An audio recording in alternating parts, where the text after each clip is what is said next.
Breakup से गुज़र रहे हैं और वो एहसास कि सिर्फ़ ज़िंदगी उसी इंसान के साथ हसीन थी, वो है तो ज़िंदगी हसीन है, वो इंसान नहीं है तो ज़िंदगी हसीन नहीं है।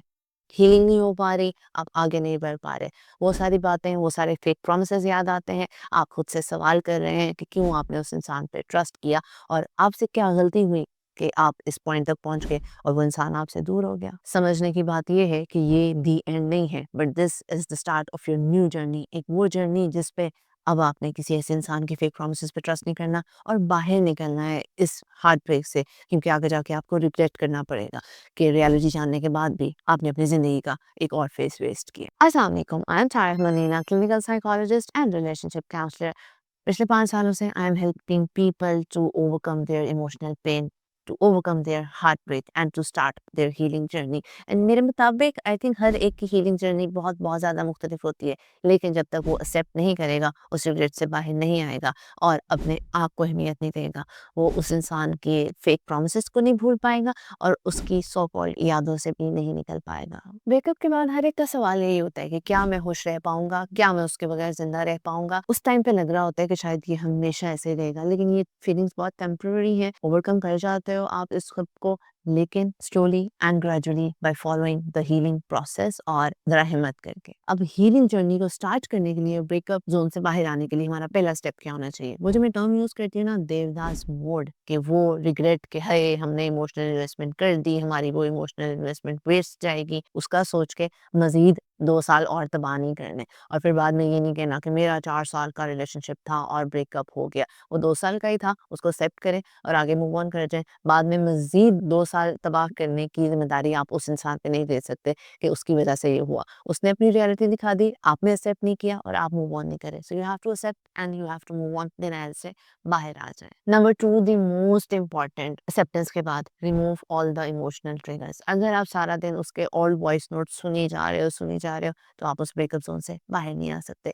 उन्हीं जगहों पे जा जा के कवालियाँ लगा के, वो जो म्यूजिक आप लोग सुनते थे वो लगा के, स्टोरीज बना के, स्नैपचैट पे लगा के, उसी जोन में रह रहे हो, तो आप बाहर नहीं आ सकते। उन्हीं के गिफ्ट्स डेली ड्रॉर में से, कबर्ड्स में से निकाल निकाल के सोच रहे हो हाय ये उसने दिए थे, तो आप बाहर नहीं आ सकते। उनके टेक्स्ट मैसेजेस खोल के टाइप करके उनको इरेज करके ये सोच रहे हो हाय अब तो हम उन्हें मैसेज नहीं भेज सकते। ये सारी चीज़ों से बाहर आए, इन सारे इमोशनल ट्रिगर्स को रिमूव करें, नंबर ब्लॉक करके फिर डिलीट करें, उन सारी जगहों पे जाना छोड़ें, उनके वॉइस नोट्स सुनना छोड़ें, सारी चैट्स कॉल्स डिलीट करें, गिफ्ट्स को डिस्कार्ड करें, म्यूचुअल फ्रेंड्स से कुछ अरसे तक मिलना खत्म करें और सोशल मीडिया से उनको रिमूव करें। बिकॉज बार बार ट्रिगर्स आएंगे, आप उसी इंसान को किसी और के साथ देखेंगे, आप बुरा फील करेंगे। तो मुझे सारे लोग पूछते हैं ना, ब्लॉक और स्टॉक आफ्टर द ब्रेकअप है, this is the story of another day, उस पर फिर मैं वीडियो बनाऊंगी, लेकिन अभी के लिए ब्लॉक ही कर दें। अपने आप को भी ब्लॉक करें, अपने इमोशंस को भी ब्लॉक करें, ताकि कोई ऐसे ट्रिगर्स आपको ना मिलें कि आप अपने आप को उसके अंदर सर ही जाएं, भूल ही जाएं। तो अपने ऊपर थोड़ा सा आपने तरस खाना है और सारे इमोशनल ट्रिगर्स को रिमूव कर देना है। नेक्स्ट, वही जो मैं हमेशा कहती हूँ, self care and self love. आप उस इंसान के साथ इसलिए रहना चाह रहे हो ना कि आपको खुशी महसूस होती है और आप अपने लिए उस इंसान के साथ रहना चाहते हो और शादी करना चाहते हो। तो जब वो इंसान आपको आपकी रिस्पेक्ट को, आपके जज्बात को कुचल के चला गया, तो आप खुद अपने आप से प्यार कर लो, अपनी केयर कर लो, अपने गोल्स पे फोकस कर लो, अपना ख्याल रखें। कितने कितने लोग ऐसे हैं जो कि मुंह पे क्रीम लोशन भी नहीं लगाएंगे, बाल भी नहीं धोएंगे, ऑयलिंग भी नहीं करेंगे, हाय हमारा तो ब्रेकअप हो गया। भाई हो गया तो अब अपना ख्याल नहीं रखेंगे क्या?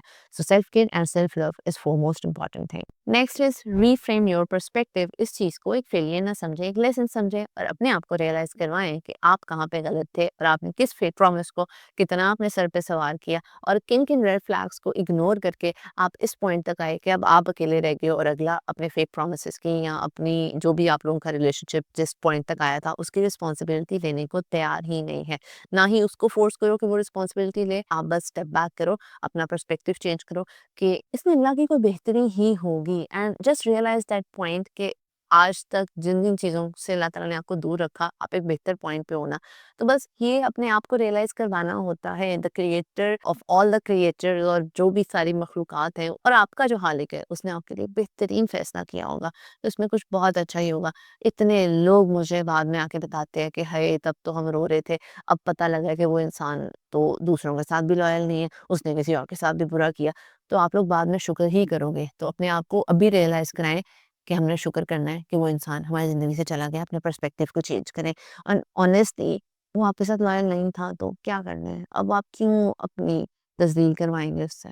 Build your support system. आपका अकेला रहना आपका दुःख बढ़ाएगा। आप खुद ही सड़े जाओगे, कूरे जाओगे, अपने अंदर ही अंदर घुलते रहेंगे। एक सपोर्ट सिस्टम बनाएँ and please stop sharing with all the friends और फिर अपनी फ्रेंड्स को वही पॉज़िटिव बातें बता-बता के उसी की बातों पे और ज़्यादा उदास होना। साइकोलॉजिस्ट को कंसल्ट करें और ऐसी कम्युनिटीज़ जॉइन करें, ऐसी गैदरिंग्स में जाएँ कि आपका ज़रा ध्यान हटे और अपना एक सपोर्ट सिस्टम ज़रूर बनाएँ। Set your new goals for future. वो सारे गोल्स जिनको आपने कुचल के उस इंसान को वेलकम किया कि हाय इस रिलेशनशिप की खातिर मैं तो अपनी ज़िंदगी खत्म कर दूँगी, यही है मेरा गोल और सब कुछ। अब ज़रा वापस आ जाएँ, अपनी ज़िंदगी पे फ़ोकस करें और ये देखें कि आप अपने आप को किस पॉइंट पे देखना चाहते हैं। और नेक्स्ट गोल में ये तो बिल्कुल भी नहीं होना चाहिए कि चलो भई मैं अब एक नया रिलेशनशिप स्टार्ट करता हूँ या करती हूँ और उस इंसान को मज़ा चखाऊँगी या मैं देखती हूँ कि मुझे और कौन-सा नया और अनोखा प्यार मिलता है। ऐसी गलती आपने बिल्कुल भी नहीं करनी। पता नहीं नया कैंडिडेट कितना रेड फ्लैग से मज़ीद बड़ा हो, रेड क्या मैरून फ्लैग्स भी उसमें हो और फिर वो आपसे बिल्कुल साए ना जाएँ।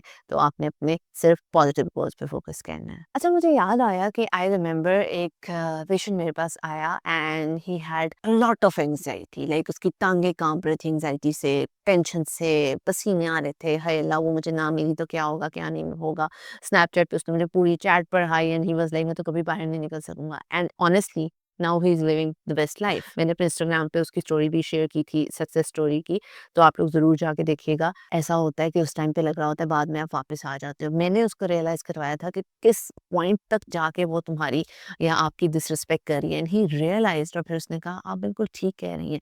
मैंने अपनी डिसरिस्पेक्ट को आइडेंटिफ़ाई करके ही ना अपनी वैल्यू को पहचान लिया।" तो हमें लग रहा होता है, लेकिन हम इस चीज़ से बाहर आ सकते हैं। सो रिमेंबर दैट ब्रेकअप का दर्द टेम्परेरी है, लेकिन आपकी हैप्पीनेस, आपकी लाइफ़ और आपका ये जो टाइम फ्रेम है जिसको आप ज़ाया कर रहे हो उस दुःख में रह के, वो परमानेंट है। तो अपनी परमानेंट खुशियों की तरफ फ़ोकस करें।